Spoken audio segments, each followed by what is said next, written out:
میری زندگی کا مقصد تیرے دین کی سرفرازی، میں اسی لیے مسلمان، میں اسی لیے نمازی۔ میری زندگی کا مقصد تیرے دین کی سرفرازی۔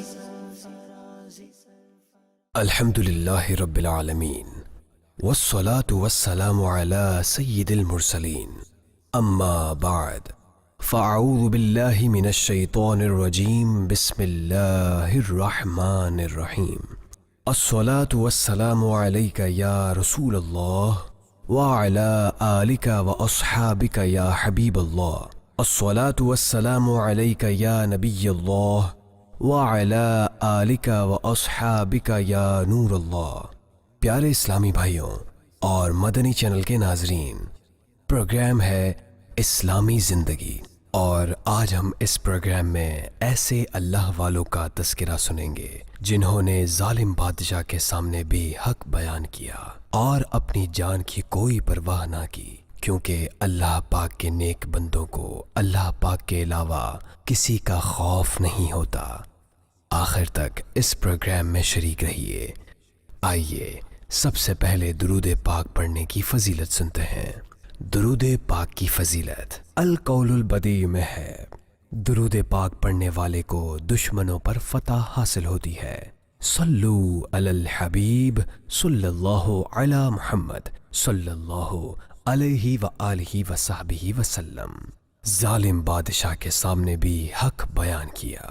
حضرت سیدنا صالح بن کیسان رحمت اللہ علیہ سے مروی ہے کہ خلیفہ ولید بن یزید نے حضرت سیدنا سعد بن ابراہیم رحمت اللہ علیہ کو مدینہ منورہ کا قاضی بنا کر بھیجا۔ آپ رحمت اللہ علیہ وہاں گئے اور بخوبی اپنی ذمہ داری سر انجام دینے لگے۔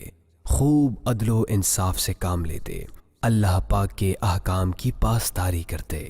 جب حج کا سہانا موسم قریب آنے لگا تو خلیفہ ولید بن یزید نے بھی حج کرنے کا ارادہ کیا۔ چنانچہ اس نے ایک عمدہ قسم کا خیمہ بنوایا اور اس کی نیت یہ تھی کہ جب میں حج کرنے جاؤں گا تو اس خیمہ کو خانہ کعبہ کے قریب نصب کروا دوں گا۔ اس طرح میں، میرے دوست احباب اور اہل و عیال اس خیمے کے اندر رہ کر خانہ کعبہ کا طواف کریں گے اور عوام الناس باہر سے طواف کریں گے۔ ولید بن یزید بڑا ہی سخت مزاج اور متکبر شخص تھا۔ جس کام کا ارادہ کر لیتا اسے پورا کرنے کی بھرپور کوشش کرتا، چاہے کسی پر کتنا ہی ظلم کرنا پڑے۔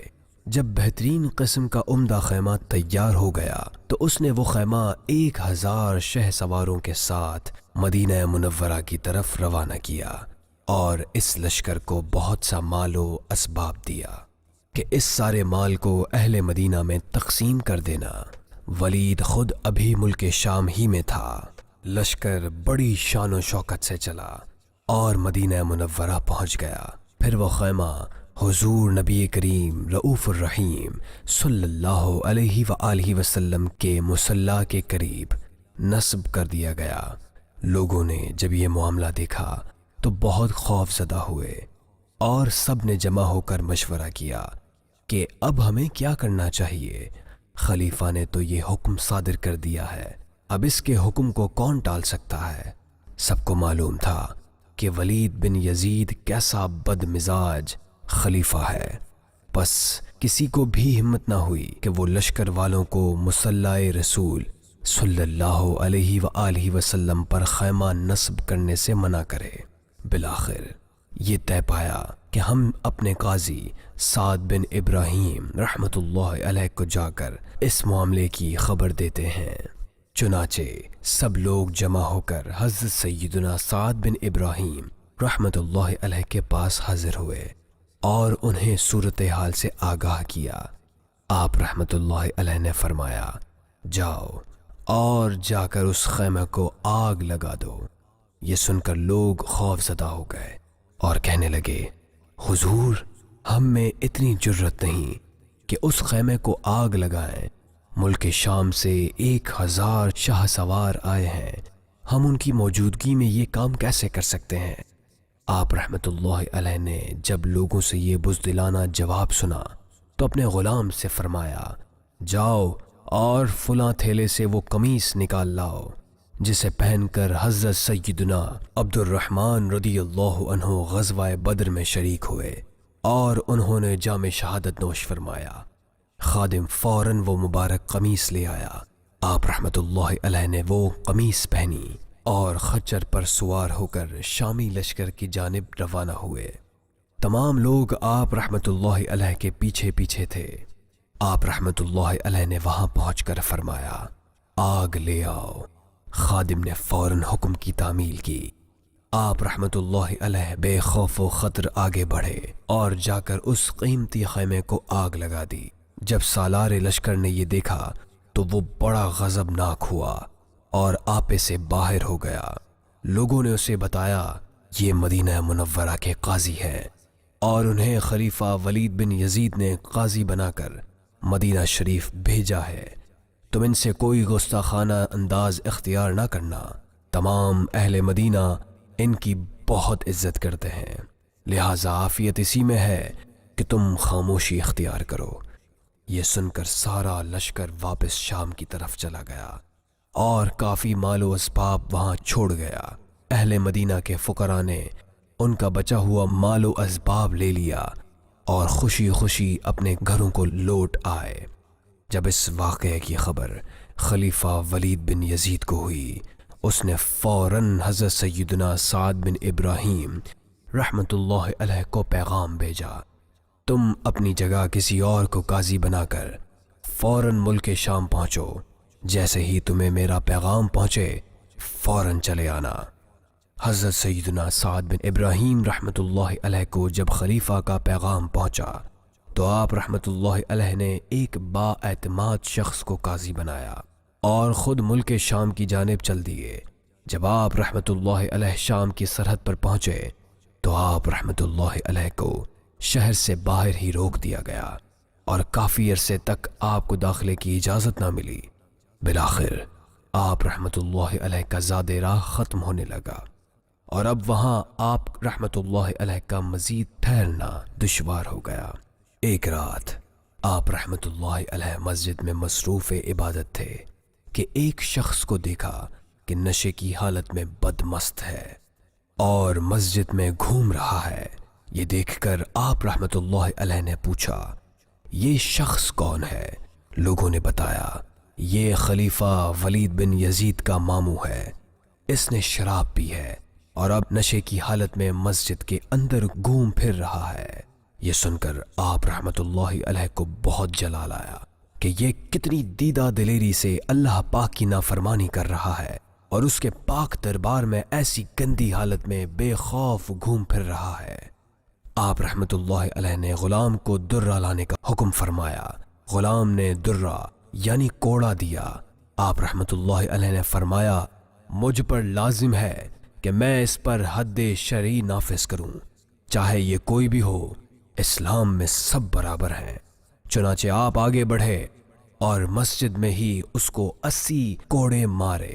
پھر آپ رحمت اللہ علیہ اپنے خچر پر سوار ہوئے اور مدینہ منورہ کی جانب روانہ ہو گئے۔ وہ شخص 80 کوڑے کھانے کے بعد نہایت زخمی حالت میں خلیفہ ولید بن یزید کے پاس پہنچا۔ خلیفہ نے جب اپنے ماموں کی یہ حالت دیکھی تو بہت غضبناک ہوا اور پوچھا، تمہاری یہ حالت کس نے کی؟ کس نے تمہیں اتنا شدید زخمی کیا ہے؟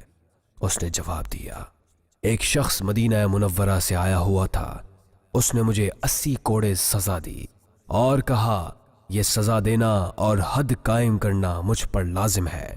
اس نے مجھے مارا اور پھر مدینہ منورہ کی طرف چلا گیا۔ خلیفہ نے جب یہ سنا تو اس نے فوراً حکم دیا کہ ہماری سواری تیار کی جائے۔ فوراً حکم کی تعمیل ہوئی اور خلیفہ کچھ سپاہیوں کو لے کر آپ رحمت اللہ علیہ کے تعاقب میں چلا اور ایک منزل پر جا کر آپ رحمت اللہ علیہ کو روک لیا۔ خلیفہ ولید بن یزید نے آپ رحمت اللہ علیہ سے کہا، اے ابو اسحاق، تو نے میرے ماموں کے ساتھ یہ سلوک کیوں کیا؟ اسے اتنی دردناک سزا کیوں دی؟ حضرت سیدنا سعد بن ابراہیم رحمت اللہ علیہ نے ارشاد فرمایا، اے خلیفہ، تو نے مجھے قاضی بنایا تاکہ میں شریعت کے احکام نافذ کروں اور اس کے خلاف ورزی کرنے والے کو سزا دوں۔ چنانچہ جب میں نے دیکھا کہ سر عام اللہ پاک کی نافرمانی کی جا رہی ہے، یہ شخص نشے کی حالت میں اللہ پاک کے دربار میں گھوم پھر رہا ہے اور کوئی اسے پوچھنے والا نہیں، تو میری غیرت ایمانی نے اس بات کو گوارا نہ کیا کہ میں اللہ پاک کی نافرمانی ہوتی دیکھوں اور تمہاری وجہ سے چشم پوشی کروں اور شرعی حدود قائم نہ کروں۔ میں نے اس شخص کو اس کے جرم کی سزا دی، اور دوسری بات یہ کہ اگر میں اسے سزا نہ دیتا تو لوگ تجھ سے بدظن ہوتے کہ خلیفہ اپنے عزیز و اقارب پر حدود قائم نہیں کرتا، اگرچہ وہ سرعام جرم کا ارتکاب کریں۔ اس طرح تمہاری بدنامی ہوتی اور لوگوں کے دلوں میں تمہاری نفرت بیٹھ جاتی، لہٰذا میں نے وہی کیا جو مجھے کرنا چاہیے تھا۔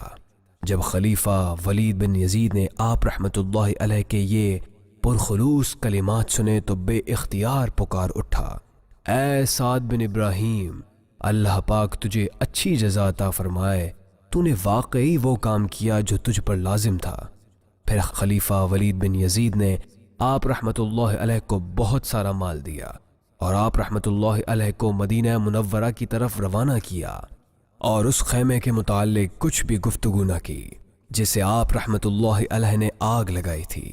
حالانکہ خلیفہ نے اسی مقصد کے لیے آپ رحمۃ اللہ علیہ کو مدینہ منورہ سے شام بلایا تھا، لیکن اب خلیفہ نے اس بات کا معمولی سا بھی تذکرہ نہ کیا، اور آپ رحمۃ اللہ علیہ واپس مدینہ منورہ کی نور بار فضاؤں میں سانس لینے کے لیے جلدی جلدی مدینہ شریف کی طرف چل دیے۔ پیارے اسلامی بھائیوں، سبحان اللہ، ہمارے اسلاف رحمہم اللہ کیسے جرت مند ہوا کرتے تھے کہ انہیں اللہ پاک کے علاوہ کسی سے بھی خوف نہ آتا۔ وہ اللہ پاک کی نافرمانی برداشت ہی نہ کرتے تھے، چاہے اس کے لیے انہیں کتنے ہی بڑے ظالم سے ٹکر لینی پڑتی۔ ان کے اندر جذبہ ایمانی کوٹ کوٹ کر بھرا ہوا تھا۔ وہ صرف اللہ پاک کی رضا چاہتے تھے۔ جب وہ شریعت مطہرہ کی خلاف ورزی دیکھتے تو ان سے یہ بات برداشت نہ ہوتی، اور ہر کوئی اپنے اپنے منصب کے مطابق نیکی کی دعوت کا فریضہ سر انجام دیتا۔ انہیں مخلوق کی ناراضگی کا خوف نہ ہوتا، اور وہ اپنی نیت میں مخلص ہوتے تھے، اور جو شخص اپنی نیت میں مخلص ہو اللہ پاک اسے دنیا میں بھی اجر عطا فرماتا ہے اور آخرت میں بھی۔ واقعی جو عمل صرف اللہ پاک کی رضا کے حصول کی خاطر کیا جائے اس کی تو بات ہی کچھ اور ہے۔ اللہ پاک ہمیں اپنی دائمی رضا عطا فرمائے، آمین، بجاہ النبی الامین صلی اللہ علیہ وآلہ وسلم۔ اللہ پاک ہمیں بھی فقط اپنا خوف عطا فرمائے اور دنیا کے ہر طرح کے خوف سے محفوظ رکھے۔ پیارے اسلامی بھائیوں، آج کے پروگرام کا وقت اختتام کی طرف بڑھ رہا ہے۔ اللہ پاک آج کے پروگرام سے حاصل ہونے والے نصیحت بھرے مدنی پھولوں پر ہمیں عمل کی توفیق عطا فرمائے۔ آئندہ سلسلے میں انشاء اللہ الکریم کسی اور موضوع کے ساتھ دوبارہ حاضر ہوں گے۔ تب تک کے لیے اجازت دیجیے، مدنی چینل دیکھتے رہیے۔ صلو علی الحبیب صلی اللہ علی محمد صلی اللہ علیہ وآلہ وصحبہ وسلم۔ میری زندگی کا مقصد تیرے دین کی سرفرازی، میں اسی لیے مسلمان، میں اسی لیے نمازی۔ میری زندگی کا مقصد تیرے دین کی سرفرازی،